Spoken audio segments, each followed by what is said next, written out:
Ich muss euch mal was zeigen. Meine Küchenzeile. Gerade eben. Da liegt Post, die seit Dienstag darauf wartet, geöffnet zu werden. Ein Ladekabel, das zu keinem Gerät passt, das gerade in der Küche ist. Ein Kugelschreiber, der nicht mehr geht.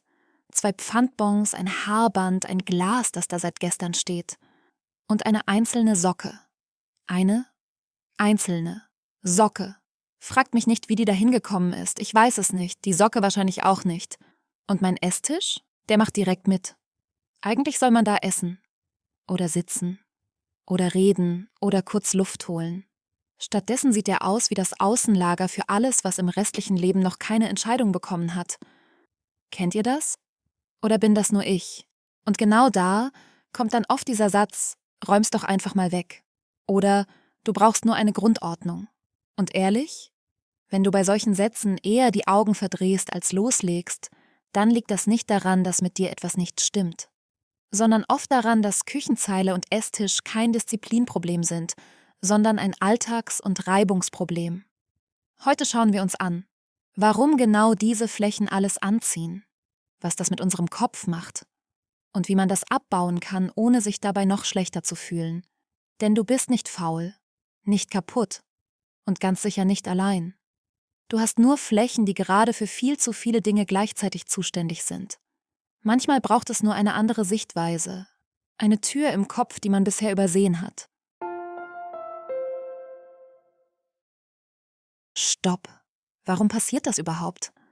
Bevor wir irgendetwas ändern, müssen wir erst verstehen, warum ausgerechnet diese beiden Flächen so oft volllaufen.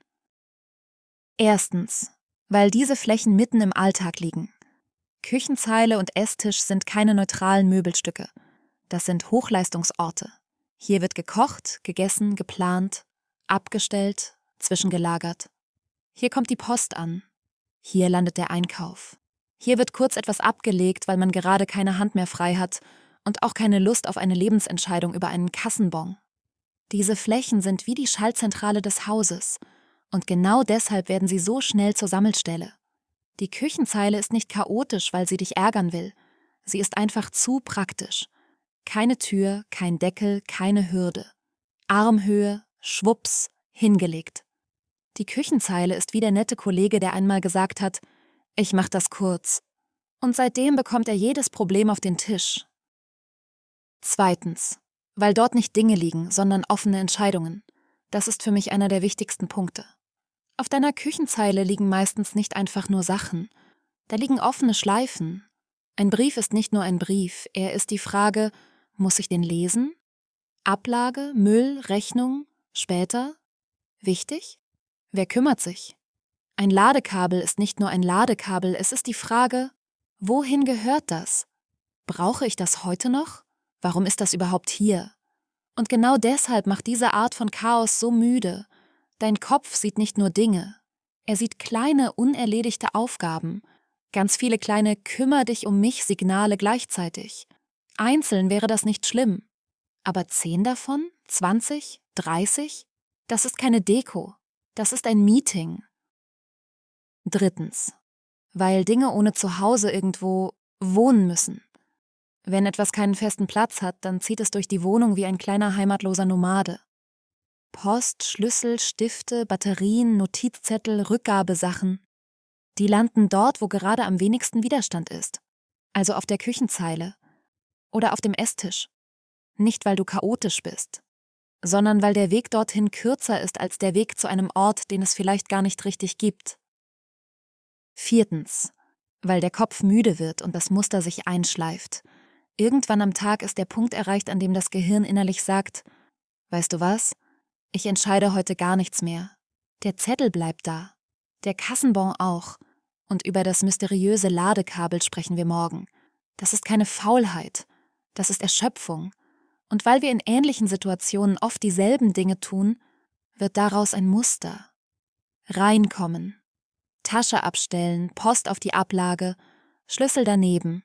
Mach ich später. Jeden Tag. Dasselbe. Die Küchenzeile ist dann nicht mehr Arbeitsfläche. Sie ist ein offizieller Entscheidungsparkplatz. Und wenn der voll ist, zieht das Chaos weiter zum Esstisch, dann zu den Stuhllehnen, dann zur Fensterbank. Chaos ist da manchmal wie Wasser. Es sucht sich den nächsten freien Platz. Sort, was macht das mit uns? Jetzt sortieren wir mal nicht die Gegenstände, sondern die Wirkung, denn das bleibt ja nicht bei, sieht nicht so schön aus. Im Kopf. Jede offene Schleife auf der Küchenzeile flüstert leise: Du hast mich noch nicht erledigt. Einzeln ist das harmlos. Aber viele kleine Flüsterstimmen zusammen werden irgendwann ganz schön laut. Und dann passiert etwas, das ich wirklich gemein finde. Man fängt an, sich über diese Fläche zu definieren. Ich bin halt chaotisch. Ich krieg das nie hin. Warum schaffen das andere und ich nicht? Und genau da möchte ich einmal klar sagen, du bist nicht deine Küchenzeile. Und du bist auch nicht dein Esstisch. Diese Flächen sind keine Spiegel deines Wertes. Sie sind meistens einfach Spiegel eines übervollen Alltags. Im Körper. Sichtbares Chaos ist nicht nur optisch nervig. Es kann sich auch körperlich wie Daueranspannung anfühlen. Nicht riesig dramatisch, aber dauerhaft anstrengend. Man läuft vorbei, der Blick scannt mit, der Kopf merkt sich, da ist noch was. Und da auch. Das ist mit ein Grund, warum manche Menschen sich in ihrer eigenen Küche nicht richtig erholen. Sie sind dort, aber der Kopf arbeitet im Hintergrund weiter. Der Kreislauf. Chaos macht Stress. Stress raubt Energie. Weniger Energie heißt weniger Kapazität für Entscheidungen.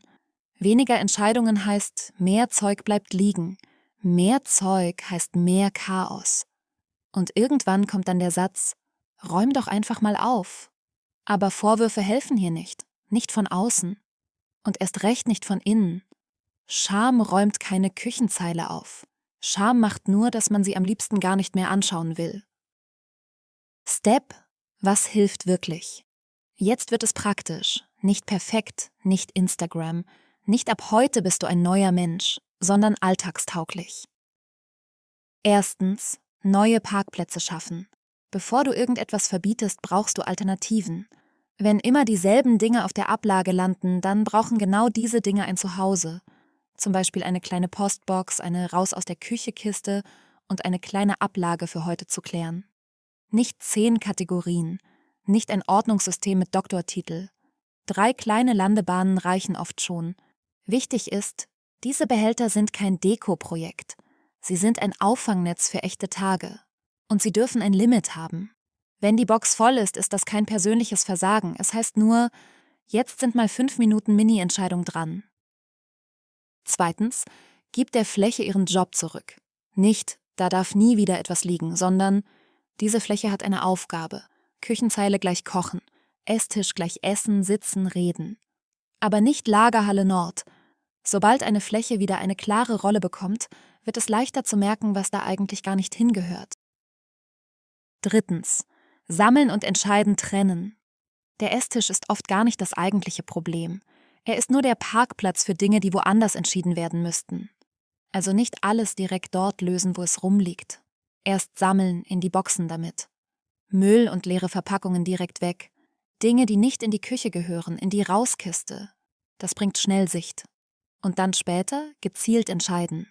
Nicht jede Rechnung muss zwischen Müslischüssel und Brotkorb gelöst werden.